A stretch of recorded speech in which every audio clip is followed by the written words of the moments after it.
Okay, so I did it. I bit on Ancestry's new thing to get your dog a DNA test. So this is my dog Kai. Well, actually he's my son's dog, and best decision ever to not make him a family dog, because then every time he needs something I can just tell my son he needs something. Anyway, we do love him though. So Kai is obviously a mutt.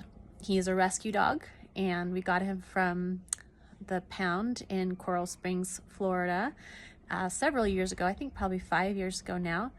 And so we're super excited to see what he's all about, huh, Kai?